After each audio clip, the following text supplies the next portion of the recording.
Hi hello ಎಲ್ಲರಿಗೂ ನಮಸ್ಕಾರ. ನೀವು ನೋಡ್ತಾ ಇದ್ದೀರಿ ಲೋಕ ಡಿಜಿಟಲ್ ಮೀಡಿಯಾದ ಮೂವಿ ಲೋಕ. ನಾನು ತರುಣ್ ಲೋಕೇಶ್. ಪುಷ್ಪ ತಂಡಕ್ಕೆ ಏನ್ ಗಂಡಾಂತರ ಕಾದ್ಯ ನಿಜಕ್ಕೂ ನನಗೆ ಗೊತ್ತಾಗ್ತಿಲ್ಲ. ಒಂದು ಕಡೆ ಒಳ್ಳೆ ಸೆಲೆಬ್ರೇಷನ್ ಆಗಿ ಒಳ್ಳೆ ಕಲೆಕ್ಷನ್ ಚಿತ್ರ ಮಾಡ್ತಾ ಇದೆ. ಬಟ್ ಅದೇ ರೀತಿಯಲ್ಲಿ ಸಾಕಷ್ಟು ಕಾಂಟ್ರವರ್ಸಿಗಳನ್ನ ತಲೆ ಮೇಲೆ ಎಳ್ಕೊಂತಾ ಇದೆ ಅಂತಾನೆ ಹೇಳಬಹುದು.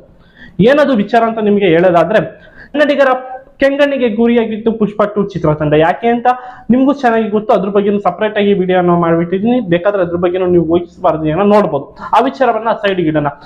ಆದ್ರೆ ಅದ್ರ ಜೊತೆಗೆ ಆ ವಿಚಾರದ ಜೊತೆ ಇನ್ನೊಂದು ವಿಚಾರವು ಸಾಕಷ್ಟು ಕಾಂಟ್ರವರ್ಸಿ ಆಗ್ತಾ ಇದೆ. ಇದು ಕರ್ನಾಟಕದಲ್ಲಿ ಮಾತ್ರ ಕಾಂಟ್ರವರ್ಸಿ ಆಗ್ತಾ ಇಲ್ಲ, ಇಡೀ ಭಾರತದಲ್ಲಿ ಆಗ್ತಾ ಇದೆ. ಏನು ಅಂದ್ರೆ, ಅಲ್ಲು ಅರ್ಜುನ್ ಅವರ ಮೇಲೆ FIR ದಾಖಲಾಗಿದೆ. ಹಾಗಾದ್ರೆ ನಿಜಕ್ಕೂ ಇದಕ್ಕೆ ಕಾರಣ ಏನು, ನಡೆದಿರೋದಾದ್ರೂ ಏನು, ವಿಡಿಯೋದಲ್ಲಿ ಸಂಪೂರ್ಣವಾದಂತಹ ಮಾಹಿತಿಯನ್ನು ತಿಳ್ಕೊಳ್ಳೋಣ. ನಮ್ಮ ಚಾನಲ್ಗೆ ಏನೋ ಪ್ರಶ್ನೆ ಭೇಟಿ ಕೊಟ್ಟಿದೆ, ಸಬ್ಸ್ಕ್ರೈಬ್ ಮಾಡ್ಕೊಳ್ಳಿ ಹಾಗೂ ಬೆಲ್ ಬಟನ್ ಮೇಲೆ ಕೂಡ ಕ್ಲಿಕ್ ಮಾಡಬಹುದು. ನಿಮ್ಮ ಪ್ರಶ್ನೆಗಳು ಏನಾಗಿದ್ರೆ ಪ್ರಶ್ನಿಸಬಹುದು ಇನ್ಸ್ಟಾಗ್ರಾಮ್ ಮುಖಾಂತರ. ಈಗ ಡೈರೆಕ್ಟ್ ಆಗಿ ವಿಚಾರಕ್ಕೆ ಹೋಗ್ಬಿಡೋಣ. ಪುಷ್ಪ 2 ಚಿತ್ರ ಯಶಸ್ವಿ ಪ್ರದರ್ಶನ ಕಾಣ್ತಾ ಇದೆ ಅಂತಾನೆ ಹೇಳಬಹುದು. ಸ್ವತಃ ಪ್ರೊಡಕ್ಷನ್ ಅವರು ಹೇಳ್ಕೊಂಡಿರುವಂತಹ ಮಾಹಿತಿಯ ಪ್ರಕಾರ, ಅವರು ಸತ್ಯ ಹೇಳಿದಿರೋ ಸುಳ್ಳು ಹೇಳಿದಿರೋ ನನಗಂತೂ ಗೊತ್ತಿಲ್ಲ. ಅವರು ಅಧಿಕೃತವಾಗಿ ಹೇಳಿರುವಂತಹ ಕಾರಣದಿಂದ ನಾನು ಹೇಳ್ತಾ ಇರತಕ್ಕದ್ದು, ಸುಮಾರು 295 ಕೋಟಿ ಕಲೆಕ್ಷನ್ ಅನ್ನ ಮಾಡಿದೆ ಅಂತ ಚಿತ್ರತಂಡ ಹೇಳ್ಕೊಂಡಿದ್ದೆ. ಆ ವಿಚಾರವನ್ನೆಲ್ಲ ಸೈಡ್ ಇಡೋಣ. 2 ದಿನದ ಹಿಂದೆ ಅಲ್ಲು ಅರ್ಜುನ್ ಅವರು ಒಂದು ಥಿಯೇಟರ್ಗೆ ವಿಸಿಟ್ ಮಾಡಿರ್ತಾರೆ. ವಿಸಿಟ್ ಮಾಡಿದಂತ ಕಾರಣದಿಂದ ಅವರಿಗೆ FIR ದಾಖಲಾಗಿದೆ. ಕೆಲವೊಬ್ಬರಿಗೆ ಶಾಕ್ ಆಗ್ಬೋದು, ಬರೀ ವಿಸಿಟ್ ಮಾಡಿದ್ದಕ್ಕೆ FIR ಏನಾದ್ರು ದಾಖಲಾಗುತ್ತೆ, ಇದು ವಿಚಿತ್ರವಾಗಿದೆ ಅಂತ ನೀವು ನನ್ನ ಕೇಳೋದಾದ್ರೆ ವಿಚಾರ ಇದಲ್ಲ. ಏನು ಅಂದ್ರೆ, ಅಲ್ಲು ಅರ್ಜುನ್ ಅವರು ಯಾವುದೇ ರೀತಿಯ ಥಿಯೇಟರ್ ಅವ್ರಿಗೆ ಆಗ್ಲಿ ಪೊಲೀಸ್ ಅವ್ರಿಗೆ ಆಗ್ಲಿ ಏನೇ ಮಾಹಿತಿ ಕೊಡೋದಾದ್ರೆ ಏಕಾಏಕಿ ಹೋಗಿ ಥಿಯೇಟರ್ಗೆ ಭೇಟಿಯನ್ನ ನೀಡಿರ್ತಾರೆ. ಆದ ಕಾರಣ ಅಲ್ಲಿರುವಂತಹ ಅಭಿಮಾನಿಗಳು ದೊಂಬೆ ಎದ್ದಿದ್ದಾರೆ ಅಂತಾನೆ ಹೇಳಬಹುದು. ಯಾವ ಥಿಯೇಟರ್ಗೆ ವಿಸಿಟ್ ಮಾಡಿದ್ದಾರೆ ಅಂದ್ರೆ, ಹೈದರಾಬಾದ್ ನಲ್ಲಿ ಇರುವಂತಹ ಒಂದು ಥಿಯೇಟರ್ಗೆ ವಿಸಿಟ್ ಮಾಡಿದ್ದಾರೆ. ಆ ಟೈಮ್ ನಲ್ಲಿ ಅವರ ಅಭಿಮಾನಿಗಳೇ ಆಗ್ಲಿ, ಅವ್ರನ್ನ ನೋಡ್ಬೇಕು ಅಂತ ಯಾರ್ಯಾರು ಭಾವಿಸ್ತಿರ್ತಾರೋ ಎಲ್ಲ ಅಭಿಮಾನಿಗಳಿಗೂ ಒಟ್ಟಿಗೆ ಸೇರಿಸ್ತಾರೆ. ಆ ಟೈಮ್ ನಲ್ಲಿ ಕಾಲು ತುಳಿತ ಉಂಟಾಗಿದೆ, ಥಿಯೇಟರ್ ನಲ್ಲೇ ಕಾಲು ತುಳಿತ ಉಂಟಾಗಿದೆ. ಅಷ್ಟೇ ಅಲ್ಲ, ಆ ಜಾಗದಲ್ಲಿ ಒಬ್ಬರ ಸಾವು ಕೂಡ ಆಗಿದೆ. ಕಾಲು ತುಣಿತವಾಗಿ ಸಾವು ಕೂಡ ಆಗಿದೆ. ಯಾರದ್ದು ಅಂದ್ರೆ, ರೇವತಿ ಎಂಬ ಒಂದು ಹೆಣ್ಣು ಮಗಳ ಸಾವು ಕೂಡ ಆಗಿದೆ. ಇವರು ಸಿನಿಮಾ ನೋಡ್ಬೇಕು ಅಂತ ಅವರ ಗಂಡ, ಹೆಂಡತಿ, ಮಕ್ಕಳು ಸಮೇತ ಬಂದಿರ್ತಾರೆ. ಹಾಗೂ ಇವರ ಮಕ್ಕಳು, ಒಬ್ಬ ಮಗ ಸಾಯ್ತಾ ಇರ್ತಾರಂತ. ಆ ಮಗನ ಹೆಸರು ತೇಜಸ್ ಅಂತ. ಅವನಿಗೂ ಸಹಿತ ತೀರ ಗಾಯ ಕೂಡ ಆಗಿದೆಯಂತೆ. ಅವರು ಅಸ್ತವ್ಯಸ್ತದಲ್ಲಿ ಇದ್ದಾರಂತೆ. ಅವ್ರನ್ನ ಆಸ್ಪತ್ರೆಗೆ ದಾಖಲೆ ಮಾಡಿದ್ದಾರೆ.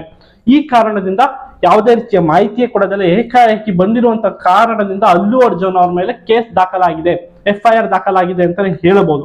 ಹಾಗಾದ್ರೆ ಅಲ್ಲು ಅರ್ಜುನ್ ಅವ್ರದ್ದು ಇದೊಂದು ನಿಜಕ್ಕೂ ಪಾಲುದಾರಣ, ಇದರಲ್ಲಿ ಅಲ್ಲು ಅರ್ಜುನ್ ಅವ್ರಿಗೆ ನಿಜಕ್ಕೂ ತಪ್ಪಾಗಿದೆ ಅಂತ ನೀವು ನನ್ನನ್ನು ಕೇಳೋದಾದ್ರೆ, ಪರೋಕ್ಷವಾಗಿ ನೇರವಾಗಿ ಪಾಪ ಅವ್ರಿಗೆ ಏನು ತಪ್ಪು ಇಲ್ಲದಲ್ಲೇ ಇದ್ರು ಅವರು ಮಾಹಿತಿ ಕೊಡದಲ್ಲೇ ಬಂದಿರುವಂತಕ್ಕದ್ದು ತಪ್ಪು. ಅದನ್ನ ಯಾರು ಸಮರ್ಥಿಸಿಕೊಳ್ಳುವಂತಿಲ್ಲ.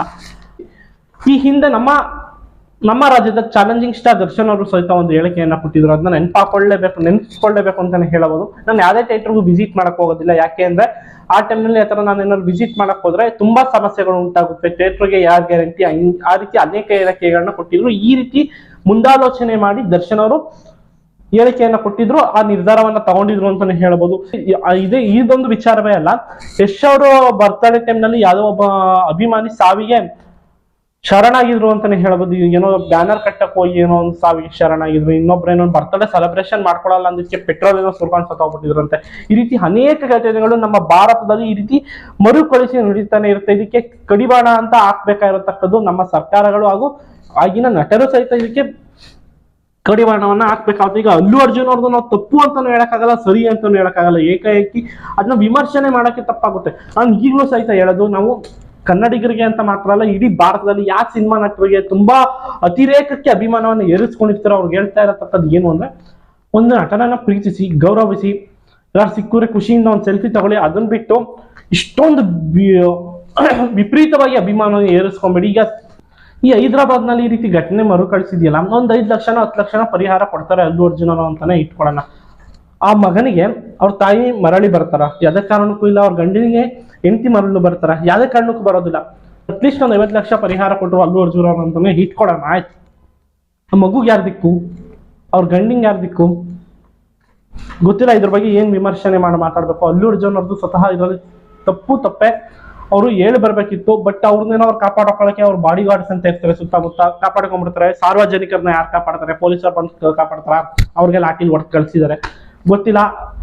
ಇದಕ್ಕೆ ನೀವೇ ನಿಮ್ಮ ಅಭಿಪ್ರಾಯವನ್ನ ಕಮೆಂಟ್ ಮುಖಾಂತರ ಬರ್ತಿಸಿ. ನಮ್ಮ ಚಾನಲ್ಗೆ ನಾವು ಫಸ್ಟ್ ಟೈಮ್ ಭೇಟಿ ಕೊಟ್ಟಿರಿ, ಸಬ್ಸ್ಕ್ರೈಬ್ ಮಾಡ್ಕೊಳ್ಳಿ ಹಾಗೂ ಬೆಲ್ ಬಟನ್ ಮೇಲೆ ಕೂಡ ಕ್ಲಿಕ್ ಮಾಡಬಹುದು. ನಿಮ್ಮ ಪ್ರಶ್ನೆಗಳು ಏನಾದ್ರು ಪ್ರಶ್ನಿಸಬಹುದು.